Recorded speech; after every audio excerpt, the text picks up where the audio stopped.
자, 수업 시작하도록 하겠습니다. 발전기 설치 시 고려 사항이고요. 내용이 있어요, 없어요? 내용이 없어요. 별표 3개 치시고요. 자료가 워낙 많이 나와 있어서 뭐 자료 찾는데 어렵지 않을 건데 실무적으로 접근 한번 해보게요. 발전기, 우리 87페이지 발전기 보시면요. 일단 발전기를 여러분 한 번도 본 적이 있어요, 없어요? 아, 있어요? 있어요. 그거 가지고 한번 해보게요. 발전기 실이 제일 중요한 게 뭐냐면 처음에 우리는 항상 건축적인 계획이에요. 맞죠?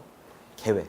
이제 아무것도 없는 도면에서 건축 도면이 나오면 그리고 이제 계획을 세워야 돼요. 발전기 먼저 계획 잡기 전에 뭐가 먼저 나와야 될까요? 발전기 종류. 어떤 종류냐? 디젤이냐, 가스터빈이냐, 다이내믹이냐, 뭐 종류가 나오고요. 그 다음에 발전기실의 가장 중요한 게 면적이겠죠. 면적을 잘못 처음에 계획하면 어떻게 돼요? 난리 나는 거죠.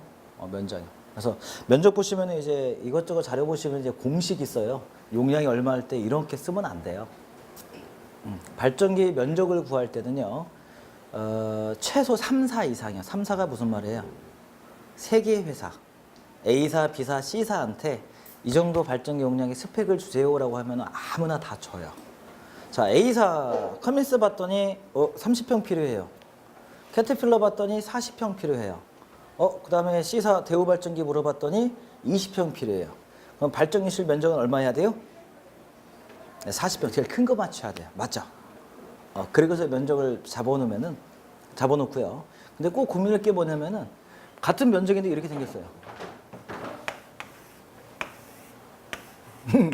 면적은 맞아 40평. 가능해요, 불가능해요? 불가능해요. 제가 계획 잡을 때 정말 건축이랑 진짜 목숨 걸고 싸웠던 거 뭐냐면 이런 건물이에요. 전기실 어디로 둘까요? 1, 2, 3, 4, 5 5번. 엄청난 큰 건물이에요. 이게 한 300m가 넘어요. 그 컨벤션센터 전시센터인데요. 코어가 한 4개 정도 돼요. 그러니까 엄청 큰 건물이죠. 근데 면적은 나오는데 뭐가 안 나와요? 기둥들 있잖아요. 열이 안 나와요, 열이. 그러니까 이 밑에 층, 맨 밑에 층이 지하 4층인데 4층은 기계실, 그 위에 층은 전기실을 두는 거예요. 그러니까 우리 항상 좋은 전기실의 위치는 어디에? 부하 중심이라고 하거든요. 어려워요. 그러다가 이제 기계 설비랑 같이 이제 쿵짝이 맞아가지고 같이 한번 붙었어요. 기계랑 같이 쿵 해가지고. 문제는 뭐냐면 이쪽으로 램프 월이었거든요. 램프 월인데 기계 설비도 뭐가 많이 나와요? 배관이 많이 나오잖아요. 전기는 뭐가 나올까요? 전기 배관? 케이블보다 이 정도는 거의 이제 부수닥트로 나오죠.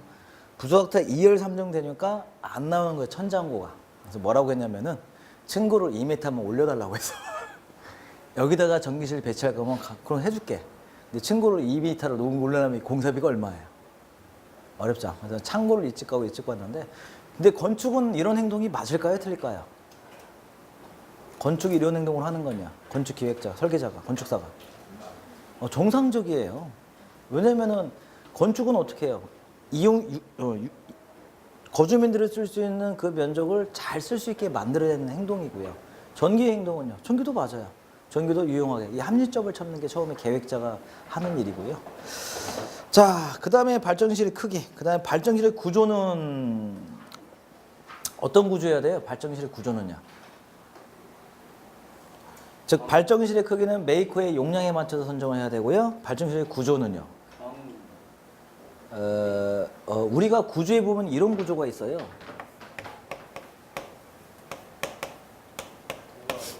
그 다음에 방화구획이라는 게 있어요. 혹시 방화구획 들어보셨나요? 방화구획은 꼭 문이 어떤 문이 들어가요? 네, 방화문이 들어가요.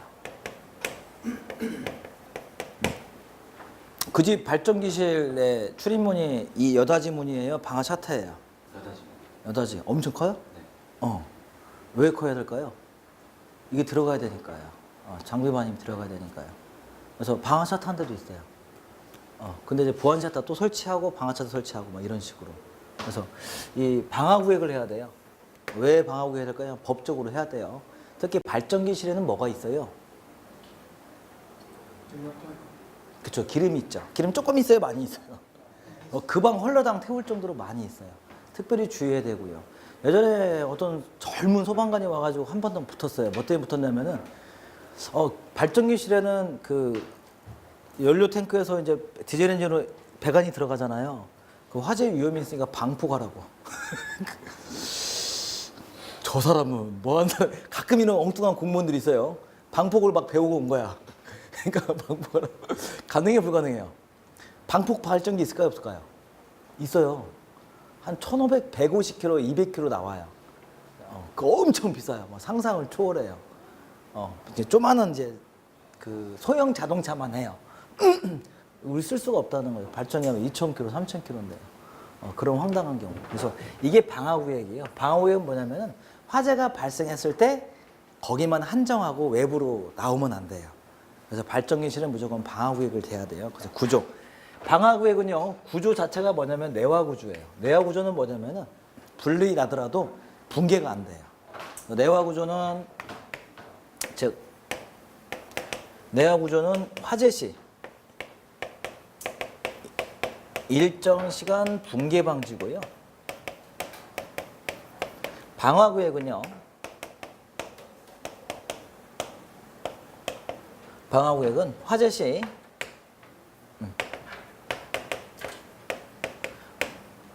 화재를 한정한다라는 거예요. 그냥 그 장소에 화재를 국한되게 받는 게 방화구역이다. 근데 실제로 방화구역의 구조는 내화구조예요. 그래서 내화구조와 방화구역. 자, 그 다음에 발전기실의 기초 및 설치예요. 발전기실의 기초는 어떻게 해야 될까요?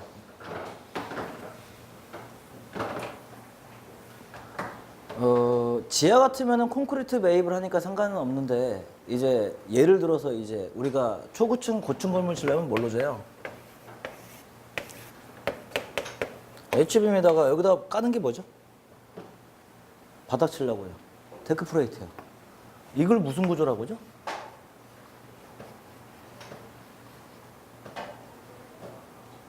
한 번도 안 봤어? 이거 장점이 뭐예요? 철골조 공천 철골조 공사업이죠. 뭐 알수공법 해가지고 이제 보통 초고층 집에 많이 짓죠. 이 구조가 뭐냐면은 건물 전체가 다 유리로 된 거 있잖아요. 업무용 빌딩 같은 거요. 뭐 밖에는 커튼홀, 안에는 이 구조.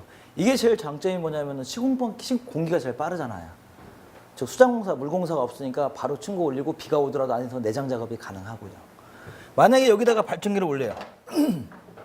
이게 40층짜리인데 40층짜리 건축물인데 이 지역이 침수가 많이 돼. 그러니까 그 건축 슈퍼바이저가 뭐라고 하냐면은 매뉴얼 자체가 발전기는 전기실은 다 지상층을 올려라라고 했어요. 그러면 지상 1층이 제일 좋겠죠. 근데 지상 1층에 놓을 수 있어요 없어요? 없죠. 2층도 보니까 로비 있지 뭐 있지 뭐 있지 하다 보니까 한 10층 정도에 설치를 한 거예요. 이거 좋아. 왜? 전기도 위아래도 다 가고 이게 펌프도 가고 기계실도 같이 가고 좋더라고요. 뭐 중간층 20층도 할까요? 좋아. 근데 발전기가 여기서 한번 울면 어떻게 될까요? 패드 치고 뭐 하고 이제 방진 패드 놓고 뭐 놓고 해도 발전기가 한 2,000kg짜리가 이런 업무용 빌딩 중간에서 한번 돌면 어떤 일이 발생할까요? 정말 이거 하지 마세요. 옛날에 중국 프로젝트에 중국이 침수가 많이 되는 지역에서 이거 했다가요. 이 담당자 징계 먹었어요. 근데 이분들도 엔지니어도 할 말이 없는 게 뭐냐면은 다 검토했어요. 시뮬레이션도 돌려보고 기술 검토해보고 진동 검토해보고라고 하는 건데 실제 우리가 주파수라는 거에 알 수가 없어요. 이렇게. 그래서 이때는 뭐 아무리 대책을 세워도 건물 자체가 우는 것을 다른 사람들이 일을 못하는 거죠. 웅 하고 우니까. 예전에 그 고등학교예요. 요거예요. 요거 4층짜리 건물에 도저히 이제 증축, 냉난방을 전기로 하면서 이제 증축이 많이 있었어요. 그래가지고 이제 특과 받으면서 교육청권 무조건 변압기를 못 써야 돼요. 과거에. 무조건 아몰펄스밖에 안 썼어요. 근데 아몰펄스가 좋긴 좋은데 조금 이제 소음이 커요. 여기 위에 올려놨어요. 근데 어떻게? 자기들이 소음 크는 줄 아니까 뭘 했을까요? 대책을 다 세웠어요. 막 이중 패드에, 먼 패드에 막 돈 되는 메이커 나온, 특허 나온 패드는 다 같이 설치했어요. 근데 문제는 주파수예요. 동진 주파수라는 거예요. 사람의 왜 울림하고 변압기의 울림 소리가 소리는 안 들려. 근데 밑에 있는 요고생들 어떻게 했을까요? 다 구토하고 난리 났어요. 밑에 가요. 어제 밥이 잘못됐다. 밥 때문에 막 하고 이쪽만 계속 애들이 구토하는 거예요. 이런 일이 발생해요. 발전기도 마찬가지예요. 이런 거 절대 하지 마시고요. 그래서 발전기는 항상 기초가 데크 플레이트 저 구조는 절대 안 되고요. 먹어야 돼요. 예. 항상 콘크리트 구조물에 충분한 내구성이 있어야 되는 거죠. 자, 그 다음에 여기에서 이제 발전기 하기 전에 이 발전기 위치에다가 이렇게 해가지고 패드를 한 번 더 쳐요. 이게 뭐죠? 한 번도 본 적 없나? 다 전기 안 하는구나. 예, 기초가 있으면은 발전기를 바로 올리지 않고 어떻게 해요? 여기다가 이제 막 특허 제품이에요. 뭐 네오프렌도 있고 여러 가지 있는데 얘는 이제 방진 고무야. 특허 제품 고무 뭐 특이해요. 여기다가 기초 패드를 한 번 더 쳐요. 이렇게. 콘크리트 패드예요. 이렇게. 어떻게 울더라도 한 번 이제 잡아주는 거죠. 구조적으로. 자, 그 다음에 이제 발전기 어떻게 올릴까요? 바로 올리면 될까요? 또 뭘 해야 돼요? 패드를 또 쳐? 보통 이제 용량이 작은 것은 가대를 놔야. 가대가 뭐예요? 예, 이런 HBM 같은 거 가대 놓고 여기다가 이제 방진 스프링 나서 올리는 경우도 있고요. 아니면 여기다 바로 올리는 경우도 있는데 가대 놓는 게 좀 바람직해 보여요. 근데 친구가 벌써 올라가잖아 이게. 그거 고민해 보시고요. 그러니까 용량이 작다 그러면은 이 HBM을 이렇게 거꾸로 구조물로 놓고요. 이건 이제 요즘 시뮬레이션이 얼마나 많이 개발됐냐면요. 지진이 발생하도록 지진 발생하는 주파수랑 이 변압기의 주파수를 봐가지고 주파수를 안 맞춰줘요. 그런 것들 다 진동 시뮬레이션 해야 되겠죠. 그다가 이렇게 놓고요. 여기다 이제 발전기를 올리죠. 발전기 이렇게 올려가지고요. 이렇게 발전기가 별로 안 이쁘게 생겼네. 네. 자, 발전기를 이렇게 올리고요. 여기다가 뭘 설치해요? 이제 발전기 플레임하고요. 여기다가 항상 중요한 게요. 스프링과 고무는 같이 써야 돼요. 그래서 옛날 발전기를 보시면은 이 가대에 들어갔을 때 보시면은 한 세트가 2개씩 달렸어요. 즉 고무 하나, 그 다음에 스프링 하나 이렇게요. 요즘은 어떻게 나와요? 일체형으로 나오죠. 서로 하는 역할이에요. 밖에는 스프링이고 가운데는 고무예요. 역할이 달라요. 스프링만 있으면 어떻게 돼요? 지진 발생하면요. 얘 운전하면요. 스카이 콩콩이지. 그걸 고무가 잡아주고요. 서로 상호의 역할이에요. 이제 일부 제품 또 뭐 들어있냐면 유압식도 많이 써요. 근데 얘는 유압식을 쓰면 안 돼요. 유압식 우리 자동차 쇼바 있잖아요. 그런 식으로. 그래서 이게 이제 기본적인 발전기 구조고요. 그래서 기초 및 설치. 이렇게 실무적으로 설명드리는 것은 분명히 전기하신 분으로 발전기 봤어요, 안 봤어요? 봤어요. 그거 쓰라는 거야. 제발 공부랑 전기하신 분은 공부랑 이 답안이랑 따로따로 보지 마세요. 아직도 기억나요. 전기실 배치에 대해서 고려하시오라는 문제 냈는데 감리분이 못 왔어 그날. 그 전날 수업할 때. 뭐 했냐니까 전기실이 장비가 일요일날 들어왔대. TAB를 해야 되는데. 그래가지고 학원을 못 온 거야. 그 다음 문제가 뭐냐면은 전기실 설치 시 배치 시 고려사항이야. 그분 뭐 쓸까요? 책에 있는 것만 쓰려고 이제 애를 쓰더라고요. 그분이 실제 일 뭘 해봤는데.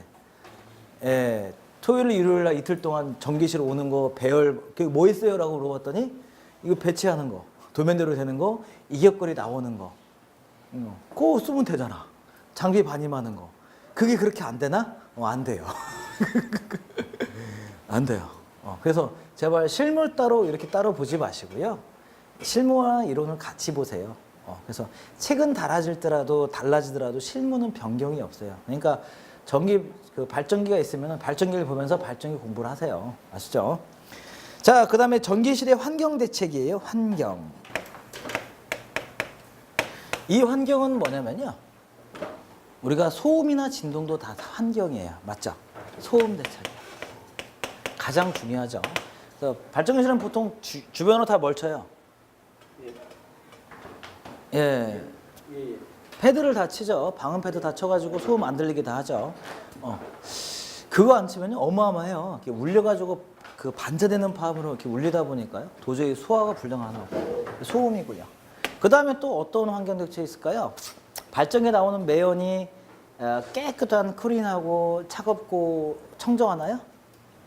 아니죠. 즉 배기 매연 이런 대책을 좀 세워야 되는 거죠. 근데 실제로 소음 대책은 단일 문제로도 나왔어요. 그래서 나중에 조금만 더 하시고요. 자, 그 다음에 급기 및 배기요.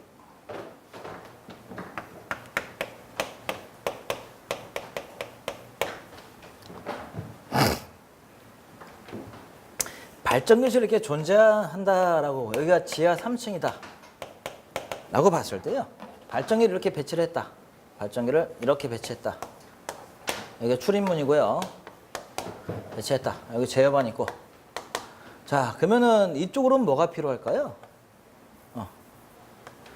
이쪽으로는 이렇게 다치겠네. 이쪽 두 개는 뭐가 필요하면은 DA라고 해요. DA가 뭐죠? 드라이 에어. 즉 급기 배기예요. 두 가지가 있어야 돼요. 급기하고요. 배기하고요. 근데 어디가 더 중요할까요? 발전기는요.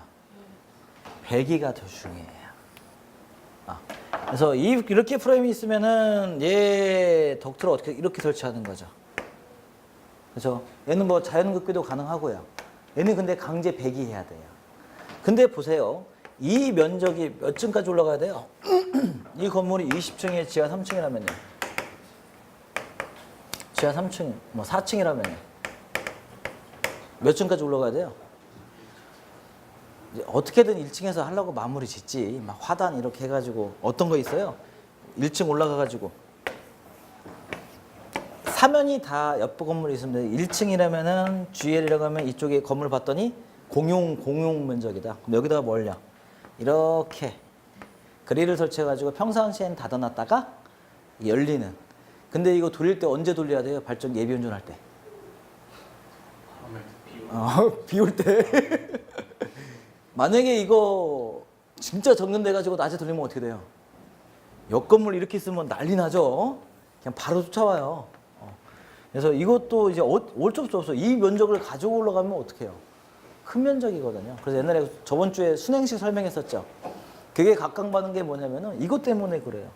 이 면적이 20층까지 정상적으로 올라가야 하는데 도저히 면적이 안 되니까 어떻게 했냐면은 얘를 가지고요. 이제 이만한 배관만 한 50파이짜리 두 개만 올리면 되는 거지. 얼마나 해피해. 그래가지고 마무리를 많이 졌고요. 이런 문제.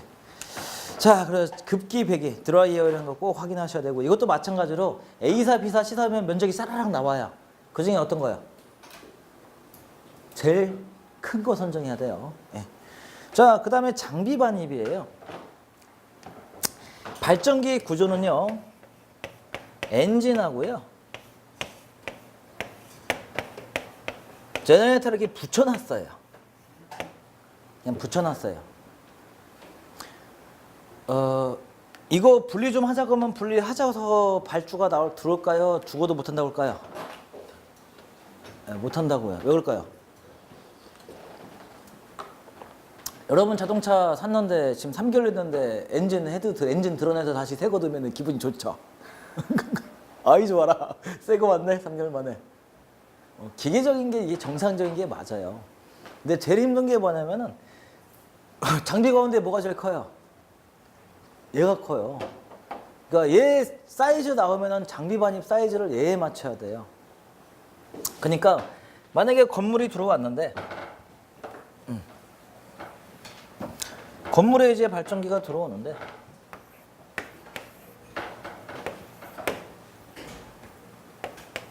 이런 건물이에요. 여기에 이제 뭐가 있냐면 환풍구란 뭐가 있어. 이런 게 있으면은 일로 내려가지고 여기에 있는 발전기까지 잘하면 이렇게 드라이어가 내려오는데 이런 건물이 존재치가 않잖아요. 서울시는 어떻게 작으니까 더 가운데 올려야 하잖아요. 즉 장비 반입 할 수 없으니까 요즘 같으면은 어떻게 반입해요? 주차장 코어면요. 차 주차돼 있고요. 어디를요? 이쪽으로 이렇게 보통 따가지고 장비 반입까지 내리고요. 그 다음에 얘 옛날에는 뭘로 이렇게 덮었어요? 옛날에는요. 솔직히 한 15년 전, 20년 전, 한 1990년대, 2000년 초반만 해도 철판 두꺼운 거. 얘 문제가 뭐예요? 차 다닐 때마다 덜컹덜컹거리지. 근다고 여기다가는 못 하잖아. 차 받치는 데는 못 하잖아. 왜냐면 차 괜히 빠지면 어떻게 대형 사고죠. 요즘에 또 메이커에서 개발해가지고 여기를 뭘로 해요? 콘크리트 해가지고 이제 또 이렇게 해가지고 거의 소리 안 나더라고요. 있는지도 모르겠더라고요. 그렇게 장비 반입하고요. 근데 진짜 이제 장비 반입 아예 못할 때가 있어요. 그냥 한번 집어넣고 딱 고장나면 뜯어서 나올 수밖에 없는 발전기 구조물이 있어요. 그런 구조물은 어떻게 할까요? 발전기를 어떻게 집어넣을까요? 이런 생각이죠. 램프홀로 들어와요? 못 들어와요. 램프홀로 들어올 수가 없어요. 그러면 이제 지하가 4층인데 여기는 장비 반입을 아예 못 만든다 해갖고 못을 박았어요, 건축이. 장비 반입 만들지 말라. 그냥 최소한 램프홀로 밖에 이만한 거 끌고 와서 집어넣든지 지게차로 집어넣든지 이렇게 하고 장비 반입 못 만들다라고 했어요. 그러면 어떻게 발전기를 집어넣을까요? 지하 4층까지. 그렇죠. 시공할 때 미리 선 발주를 내고요. 기초할 때 이제 막 그 이물질 떨어지잖아. 그러면은 발전기를 미리 발주해서 놓고 어떻게 해요? 완전 막 밀봉을 해요, 그냥. 예, 이 안 떨어지게, 먼지 안 떨어지게 밀봉해가지고 나중에 다 하고 나서 나중에 설치할 때 개봉해서 설치하는 거죠. 이런 경우도 있어요. 극히 드문 경우죠. 그래서 여러분들 도면 보시면은 항상 발전기 용량이 나오면은 금방 설명하죠. 면적, 그 다음에 드라이 에어리어, 그 다음에 또 뭐야? 층고요. 층고. 이런 것들 꼭 보셔야 돼요. 층고는 어떻게 또 해볼 수가 없죠. 층고는 왜 중요하냐면요.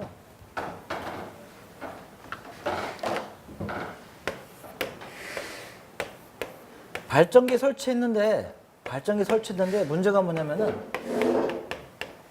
이렇게 연도가 나가다가 이렇게 해가지고 이렇게 나가서 이렇게 이제 올라가는데 이게 기준적인 이격거리가 있어야 돼요. 왜 그럴까요? 왜 이격거리가 필요할까요? 얘가 시원하죠. 따뜻하죠. 뜨겁지. 열기 어떻게 돼요? 예, 여기서 이제 뭐가 있냐면은 이 가대들이 잡아주는 이제 거리도 있어야 되고요. 그 다음에 얘들도 다 방진가대잖아요. 진동 안 되게. 근데 여기를 어떻게 해요? 바짝 붙여버려서 어떻게 했는데 얘 뜨거우니까 연통해서 열나가지고 불나면 큰일 나잖아요. 이런 것들로 해서 높이도 상당히 메이커에서 이거는 정확히 지적을 해줘요. 왜냐면은 잘못해서 이쪽 끓음 같은 거 발생해버리면 누가 책임져야 돼요? 메이커한테 다시 너네가 계획 잘못 잡았다라고 하는 거죠. 이런 건 좀 단호해요. 메이커에서. 왜냐면 책임들이 자기한테 오니까. 설치 못합니다. 밑으로 더 파주세요. 못 판다. 막 이렇게 왔다 갔다 해요. 그래서 계획 잡을 때 제일 중요한 거군요. 이게 높이고요. 자, 그 다음에 연료량 운전 시간이에요. 보통 연료량은 얼마 정도 맞추죠? 왜 연료량은 대부분 다 990리터에 맞출까요? 900도 아니고 800도 아니고. 왜요? 위험물 안정을 해서 선임해야 돼. 좀 그것도 좀 따놔봐. 근데 보통 이제 2000km 넘는다라고 하면요. 아니면 2개, 3개 들어갔다 하면 얘는 안 돼요. 별도의 이제 방화구에 해가지고 저장실을 별도로 만들어 놓죠. 그 다음에 연료 저장실에는 그냥 스위치라든지 램프를 그냥 설치해도 되나요? 탱크 저장실은요. 다 방폭 써야 돼요. 그리고 가급적 스위치는 안에 만들어 놓을 필요 있을까요? 없을까요? 없어요. 어거지로 콘센트도 필요 없어요. 그냥 끌고 들어서 쓰게끔. 즉 접점을 만들면 안 돼요.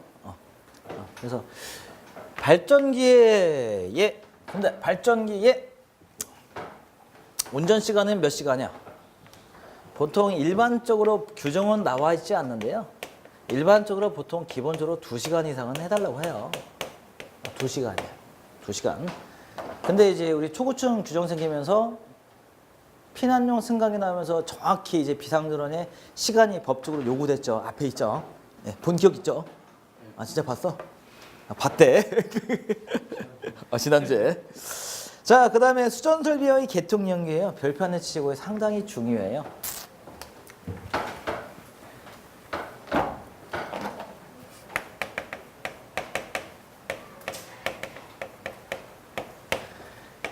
발전기, 비상발전기 개통 연계는 뭐냐면요.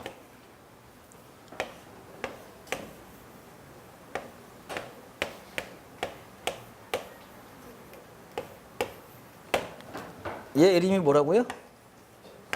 ATS요. ATS는 절체하면은 깜빡임이 발생하니까 이 순간전이에 발생하지 않는 그놈의 이름은 CTTS죠. 준비하셔야 돼요. 자, 이 상태에서 있는데, 자, 얘 정전이 아니라 예고 정지가 나올 것 같아. 12시부터 정전된대. 야, 정전될 바에야 우리가 어떻게 순간전전 발생하지 않도록 CTT를 쓰고 있어요. 순간전전 발생하지 않도록 그냥 투입해보자. 그래서 12시가 되기 전에 11시 50분에 발전기 운전 기동해서 CTT를 딱 절제를 해서 넘긴 거예요. 이때 가장 중요한 게 뭐냐면은 갑자기 넣는데 막 차단길이 막 떨어져요. 야, 왜 이러지? 예전에는 발전기가 2000kg짜리 정말 보기 힘들었어요. 근데 요즘은요, 오뚜다면이에요. 근데 용량이 커요. 그러니까 이 두 대를 어떻게 해요? 병렬해버려요. 가끔 가다 운전하니까 막 차단기를 떨어지더니 계전기들이 떨어지고 이런 일이 발생해요. 왜 그런가 봤더니 위상이야. 위상이 맞지가 않은 거예요. 여기에 들어오는 위상과 발전기가 투입된 위상, 발전기 똑같은 제품 A, B인데 똑같은 제품 동시 투입했는데도 위상이 틀리다는 거죠. 그때 이제 메이커가 뭘 또 이제 연구했냐면은 여기다가 어떻게 해요? 동기할 수 있는, 이름은 편해요. 싱크로나이저 해가지고. 싱크로가 뭐죠? 싱크로나이저가 우리 왜 수영할 때 단체 수영 있잖아. 코 이게 가지고 이렇게 하는 거. 위상을 맞춰준다는 거죠. 근데 이게 여기뿐만이 아니라 본 전원에 투입하는 모든 전원은 다 동기화를 시켜줘야 돼요. 동기화가 최악의 순간에는 단락으로 차단기들이 판단할 수가 있어요. 그래서 우리뿐만이 아니라 분산원 전원에서 동기화, UPS 투입에서 동기화, 뭐 투입에서 다 동기화가 중요해요. 자, 그 다음에 9번의 경제성이에요. 하나 줘야 돼, 경제성. 자, A사가 1억, B사 2억, C사 3억 들어왔어요. 어떤 발전기 써요? 1억, 2억, 3억. 솔직히 얘기해봐. 1억. 그쵸? 근데 과연 싼 게 비지떡일까요? 비싼 놈이 좋은 걸까요? 근데 한번 그런 것을 엔지니어 관점에서 보셔야 돼요. 그냥 가장 중요한 게 뭐냐면은 그 비싼 기기를 썼던 그 관리하는 회사 가가지고 비싼 거 쓰려고 한다면은 제가 전기실 다녀보니까 다 친절하게 가르쳐 주더라고요. 저도 옆에 건물 계획 잡는데 도저히 용량이 안 나오잖아. 비싼 건물 용량 찾아가지고 평수 찾고 크기 찾아가지고 전기실 그냥 들어가요. 어딘지 다 알잖아. 대충 가다 보면 나오잖아. 관계자 매출이 금지. 똑똑똑. 저 이래서 이거 했는데 용량 좀 피크 좀 알 수 있을까요? 뭐 이렇게 하면 다 친절하게 가르쳐 주세요. 왜냐면 다 전기 기사잖아, 같이. 그러니까 대부분 친절하시더라고요. 그 다음에 7번에 UPS요. 별표 3개 치시고요. 정말 기초적인 문제죠. 자, UPS 보기 전에 이거 먼저 한번 볼게요. 우리가 UPS를 가장 많이 쓰는 장소라고 고르면 어디를 골라요? 전산센터. 그렇죠. 전산센터라고 골라요. 근데 전산센터는 UPS가 많을까요? 적을까요? 그렇게 많지 않아요. 자, 볼게요. 우리가 전자제품이요. 전자제품은 DC를 쓸까요? AC를 쓸까요? 자, 컴퓨터 볼게요. 근데 컴퓨터는 DC 써요? AC 써요?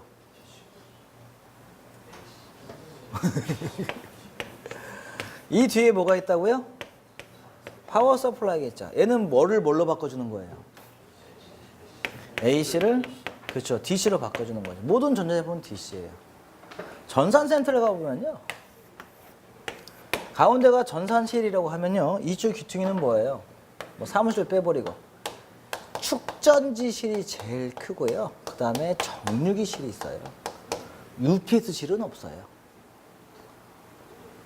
이거 AC 공부해줄 필요 있어요? 없어요? 없어요. 바로 DC를 써요. 자, 그 다음에 렉 장비 볼게요. 장비가 렉 장비예요. 여기 보면 메인보드 같이 생긴 것도 있고 뭐 하드렉도 있고 엄청 복잡하죠. 카바가 있을까요, 없을까요? 있어요, 없어요? 요즘 있네. 옛날 구역 전산사가 뭐 없어요. 왜 없을까요? 왜 없을까요? 카바가 뭐 하려고요? 냉각 때문에요. 그러면 카바가 있으면 카바 안에를 이제 별도로 냉각을 시키겠네. 근데 이렇게요. 즉 결론이 뭐냐면은 전산센터는 그렇게 UPS 많이 없어요. 다 직류 써요. 그런데 UPS를 쓸 수밖에 없는 데가 있어요. 어떤 거냐면 UPS의 최고의 장점이 뭐냐면 이놈이에요, 이놈. 자, 여기 일반부하고요. 여기는 비상부하예요. 비상부하는 여기에 발전기가 있더라도 얘가 지금 발전기가 돌 때까지 투입할 때까지 시간이 많이 걸리잖아. 몇 초예요? 중국산은 30초, 국산은 20초, 미제는 10초, 독일제는 5초. 한번 돌려보세요. 이게 투입 시간이 10초 전후가 필요하다 보니까 그때 동안 버텨줄 게 뭐가 필요한 거예요? 이쪽에다가요. 그치. 이게 최고의 장점이에요. 우리가 교류 계통에다가 직접 연결해서 쓸 수 있다는 게 UPS의 최고의 장점이에요. 그 다음에 이제 335 방재센터인 UPS는 컴퓨터 전원 자체가 다 교류잖아요. 그래서 이제 교류 전원 들어보고요. 그래서 꼭 뭐 UPS가 전선센터 많다 보지만 당연히 양이 많죠. 전기를 많이 쓰잖아. 비상부가 많긴 많은데 여기까지 UPS 쓴다고 보지 마시고요. 그 다음에 여기서 이제 전선센터 보시면 항온항습기예요. 즉 공조 설비가 양이 많이 들어갈까요? 적게 들어갈까요? 그럼 상상을 초월해요. 많게는 30%예요. 어떤 건 적어봐야 15%예요. 왜요? 뭐 많이 발생하니까요? 열이요. 열이에요, 열. 열이요. 전기가 흐르니까 열이 얼마나 발생하냐는 공식을 한번 있었는데, 막걸리가 뭐 칼칼하고 뭐 그런 공식 하나 있었는데, 기억나시나요? 그치. 히트는 0.24 I제곱 RT 하고 얘 단위가 뭐라고요? 아이씨. 이사했더니 목이 칼칼하다라고 해가지고 칼로리예요. 이게 빠지면 주울이고요. 그래서 1주울은 얼마예요? 0.24 칼로리예요. 이 공식이 뭐냐면 재밌어요. 잘 보세요. 전류가 증가되는데 몇 승이 필요해? 이 열이요. 자승이에요. 전류량이 많을수록 자승이 되네요. 저항은요. 저항이 셀수록 더 많이 발생하네요. 시간이 길을수록 많이 발생하네요. 즉 그 말이 뭐냐면은 얘 돌리는데 컴퓨터 쓰는데 얼마나 손실이 많이 발생할까라는 건요. 이 팬에서 따뜻한 바람 나와요? 차가운 바람 나와요? 뜨거운 바람이죠. 전기 히터로 보세요. 이만큼은 뭐가 발생한다는 거예요? 손실이 손실. 이거 한 점. 열이다. 그 다음에 손실이다라는 거죠. 이거 한 점 꼭 생각 꼭 좀 하시고요. 그래서 UPS를 어떻게 설치하냐면 UPS를요. UPS를 이렇게 설치했어요. 교류 전원 나오고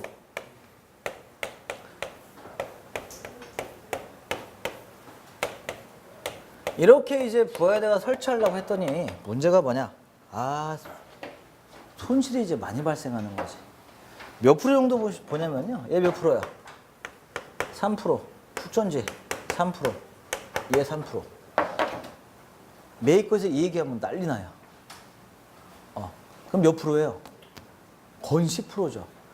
여러분 10%의 전력 손실하는 건요. 어마어마한 손실이에요. 그래서 연구가들이 개발했어요. 야, 이렇게 하지 말고 얘를 놓고 평상시에는 상용 전원을 쓰고 비상시에는 뭐예요? 이제 정전 발생했을 때는 UPS를 써서 공급할 수 있는 이런 거를 개발하자라고 해서 이 방식이에요. 즉 얘를 뭐라고 하냐면은 평상시에는 오프돼 있고 오프돼 있다. 그래서 오프라인 방식이라고 하고요. 얘는 평상시에 뭐가요? 온돼 있다 해서 온라인 방식이에요. 그 다음에 모든 회로는 뭐가 있어요? 항상 바이패스가 있겠죠. 바이패스가. 뭐 바이패스는 안 그릴게요. 모든 전기는 무조건 바이패스가 있어요. 자, 어떤 게 좋아 보이세요? 온라인, 오프라인. 오프라인이 좋아 보이죠? 근데 오프라인은 치명적인 문제점이 하나 있어요. 어떤 문제요? 예지. 상용 쓰다가 정전되니까 절차를 하고 아무리 빨리 절차하도록 뭐가요? 순간 전전이 발생하는 거지. 그래서 실제로 오프라인 방식은 어디서 구입하시냐면은 우리 G마켓에서 인터파크 가시면은 애누리를 통해서 검토하시면은 컴퓨터 하나 500W짜리 2개 1kg짜리 아주 자그마한 UPS들이 있어요. 그런 것은 오프라인 쓰고요. 우리가 수변 설비 개통이나 연결하는 건요. 이걸 써요. 이걸 써요. 아시죠? 자, 그래서 얘는 손실이 없고 좋지만은 절차할 때 문제가 발생한다라는 거. 얘는 항상 써서 좋긴 좋지만은 이제 열이 많이 발생하고 손실이 많이 발생한다는 거. 그 다음 더 큰 문제. 전산센터가 제일 부담스러워하는 게 뭐냐면요. 축전지예요. 배터리야. 왜 부담스러워할까요? 배터리가 이제 사이즈가 크고요. 엄청나게 크게 설치가 되고요. 열이 어마어마해요. 열을 상상을 초월해요. 이런 데는 보통 건축 계약하는 사람이 많이 해본 사람들이 하거든요. 그래서 보통 공조를 따로 따줘요. 절대 축전기실, 발전기실은 공조 따로 해야 돼요. 건물 공조에 묶어주면 안 돼요. 열 많이 발생하니까요. 여기는 항온항습기가 있죠. 일반적인 건물에서 20층 정도 있다면은 열 때문에 환장을 해요. 그래서 보통 뭘 많이 설치해요? 에어컨을 설치해요. 에어컨을. 그 다음에 축전지가요. 수명이 7년이라고 보면은 무보수밀평 메이커에서 요구하는 건 7년이에요. 실제 우리가 느낄 때는요. 여러분 핸드폰 배터리 수명이 몇 년이에요? 메이커에서 보증하는 수명이 몇 년이에요? 1년 AS에 뭐 5년, 6년도 쓸 수 있다라고 얘기하지만 실제로 못 쓰죠. 왜요? 용량이 막 줄어들잖아요. 이것도 마찬가지예요. 5년 정도 되면은 배터리 한 번씩 갈아줘야 돼요. 근데 양이 적을까요, 많을까요? 예. 큰 데는요, 100억대예요. 그러면 국제적으로 발주를 해버려요. 그 정도로. 그러면 세계적인 배터리 업체가 다 입찰이 들어와요. 이 꼴 보기 싫어서 잠시 후에 뭐냐면은 다이나믹 UPS라는 게 있어요. 그때 한번 볼게요. 자, 그 다음에 이쪽에 이제 소자가 무슨 소자냐면은 우리가 그냥 일반적으로 다이오드하고 SOCR 소자를 이용해서 정류기를 만들어요.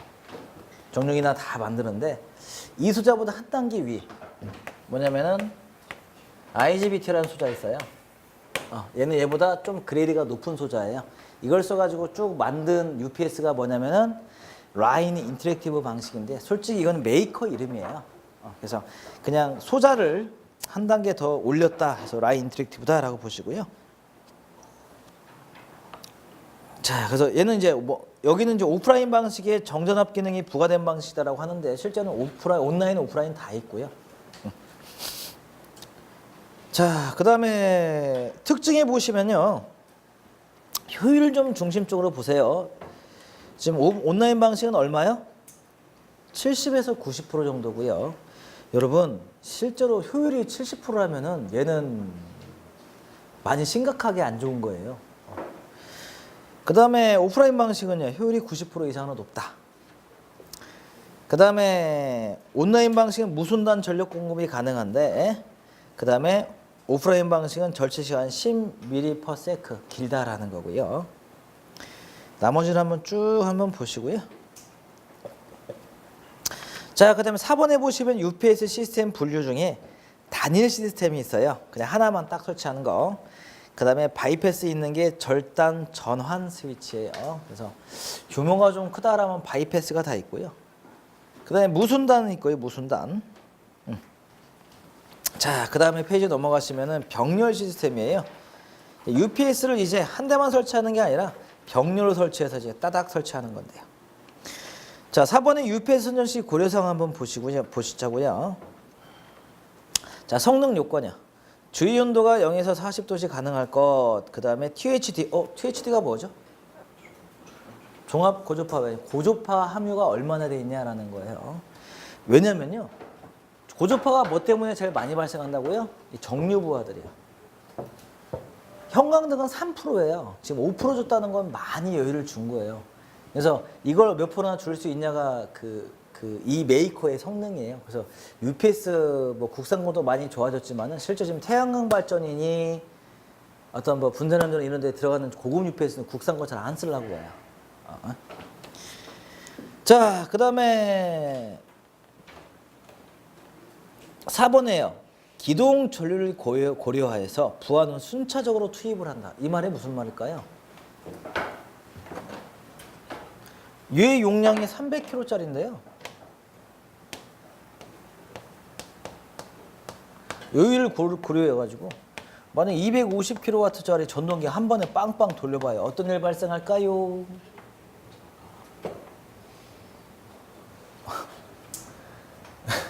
내가 볼 때는 뭐 불안해 일단.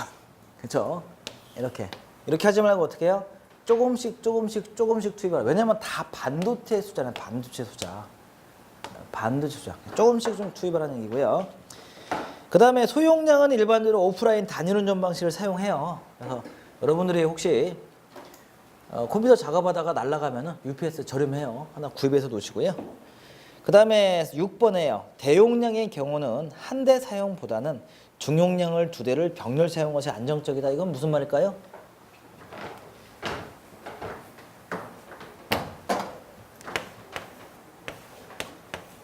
여기다가 UPS 설치는 하는데 300kg짜리 하나 놓지 말고요. 어떻게 해요? 150kg짜리 2대 놓으라는 것은 공학적인 용어로 뭐라고 할까요? 이런 행동을요.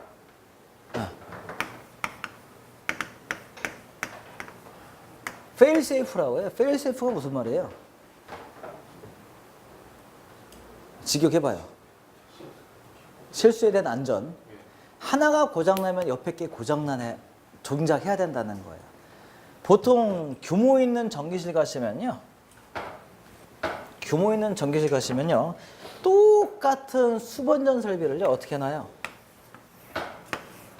똑같은 수번전 설비를 어떻게 해요? 주요를 똑같이 만들어놔요. 근데 쓰기는 건 어떤 것만 써요?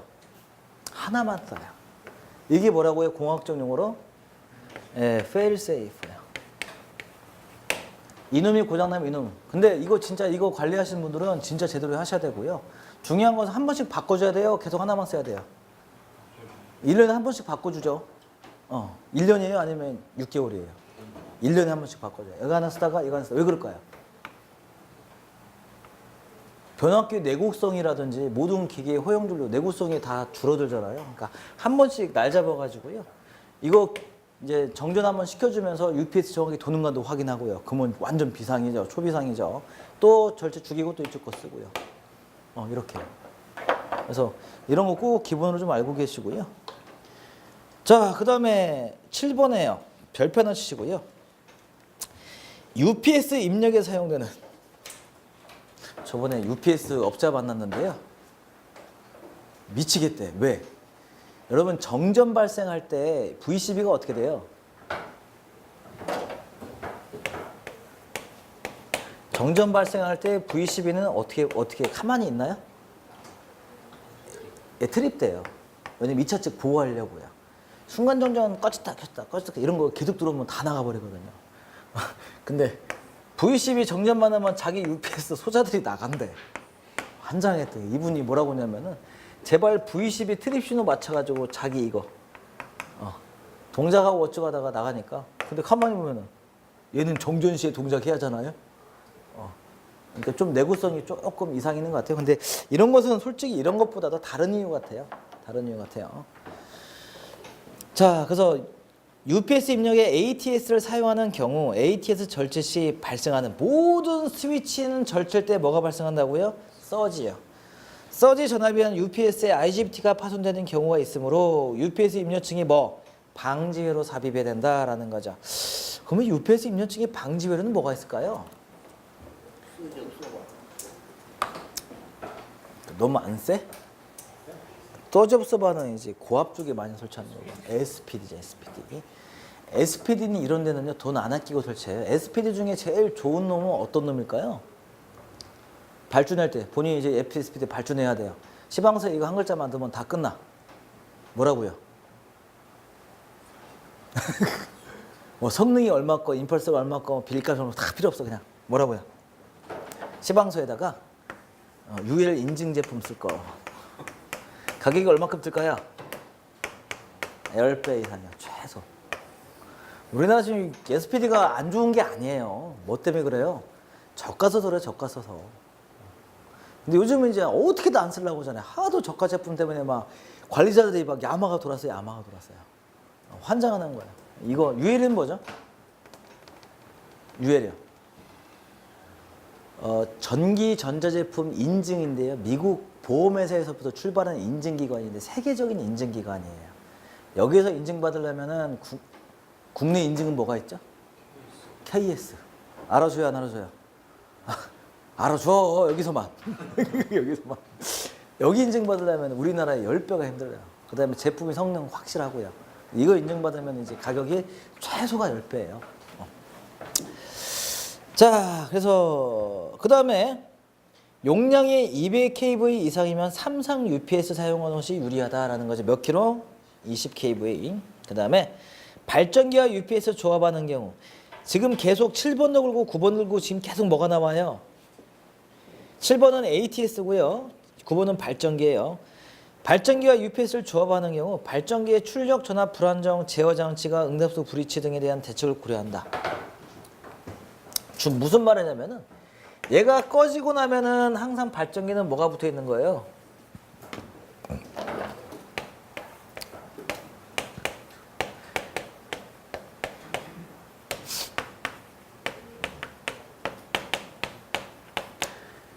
정전되자마자 얘는 꺼지고요. 그 다음에 발전기는 기동하고요. 10초 정도 있다가 전압 확립되고 ATX 투입되고요.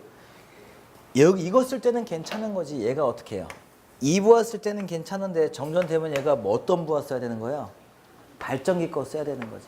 그러니까 UPS 백업이라는 것은 보통 5분, 10분이면 돼요.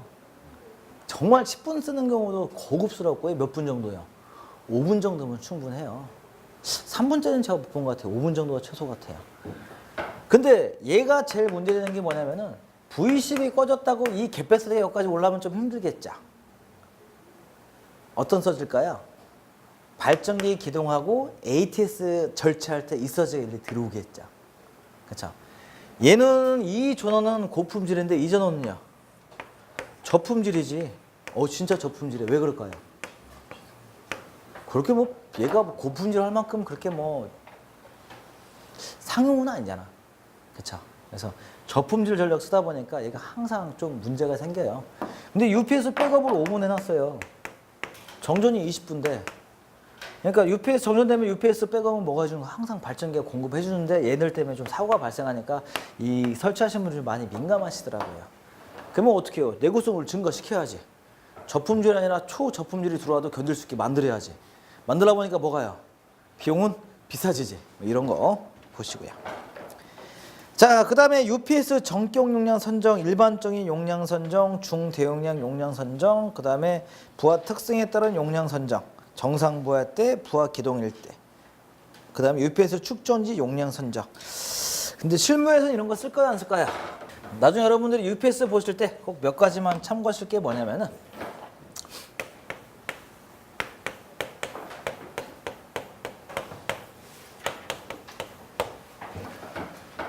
자, UPS에서요. 얘가 300km짜리인데요. 시간을 5분짜리밖에 안 돼요. 발전기가 안 돌았어. 왜 안 돌았냐라고 보니까 낮잠 자려고 발전기를 꺼놨대. 전기 관리자가. 진짜 이런 일이 있었을까요? 없었을까요? 발전기실 조용하니 좋거든. 기름 냄새가 좀 나서 그렇지. 낮잠 자다가 발전기를 꺼놓고 자다가 발전기가 동작하면서 5분이 다 끝났어요. 그럼 얘는 뭐 일을 해요, 못해요? 못하는 거지. 아무 일도 못하는 거죠. 그러다 보니까 빨리 다시 완충을 시켜야 돼요. 그러면 제일 중요한 게 뭐예요? 얘를 뭐라고 하죠, 우리가? 컨버터라는 말보다요, 그냥 이번에 케이스 기준 보니까요, 정육이란 말이 잘 맞아 보여요. 정육이요. 우리 가정에 쓰는 거는 뭐라고 하죠? 핸드폰 충전하는 거는 충전기. 그 다음에 예전에 워크맨 충전시키는 네모난 거, 이거 두꺼운 것은 뭐라고 하죠?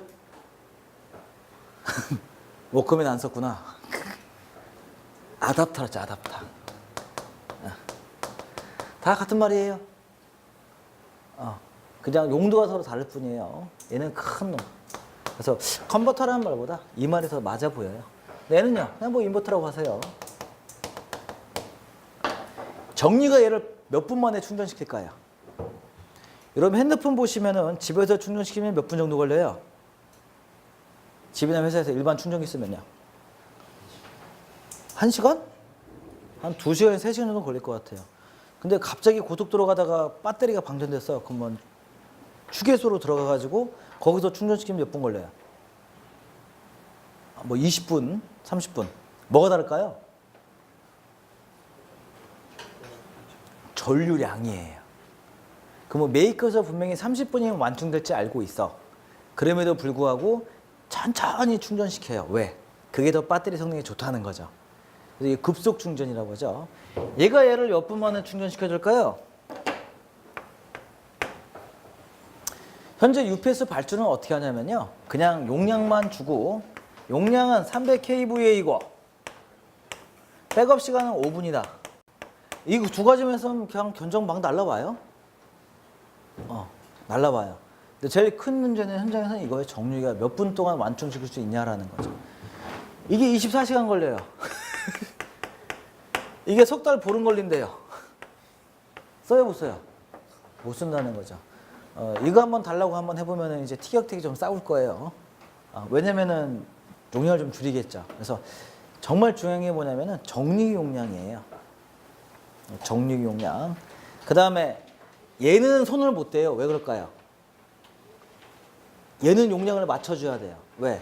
얘는 출력이잖아. 그쵸? 300kg가 나와야 하잖아요. 인버터에서는 300kg 써야 되니까. 얘는 손은 못 댔는데 얘가 좀 걱정스러워요. 우리 급속 충전기 보시면은 일반 보통 충전기보다 이게 커요, 사이즈가. 그 다음에 또 뭐가 클까요? 전선이 굵어요. 그게 급속 충전기예요. 그래서 이거 한번 나중에 현장 가서 발전할 때 한번 고민 한번 해보시고요. 그 다음에 배터리는요, 이렇게 계산할까요, 안 할까요? 그냥 딱 결정돼 있어요. 근데 절대 시험 문제 나오면은 이렇게 써주시면 절대 안 돼요. 뭐라고 써야 돼요? 시험 문제 나오면은 이렇게 써야 돼. 이렇게. 그래서 이런 공식은 현장에서 한 번도 써보지는 않지만은 왜 필요하다? 여러분 시험 합격하기 위해서 필요한 거예요. 우리가 UPS를 왜 알아야 돼요? 우리는 시험에 합격하기 위해서 하는 거야. 아니야? 맞아요. 정확히 하세요. 그러니까 더 디비집 하지 말라는 거예요. 더 디비집 하지 말라는 거고요. 자, 여기까지 하시고 좀 쉬었다가 다시 하도록 하겠습니다.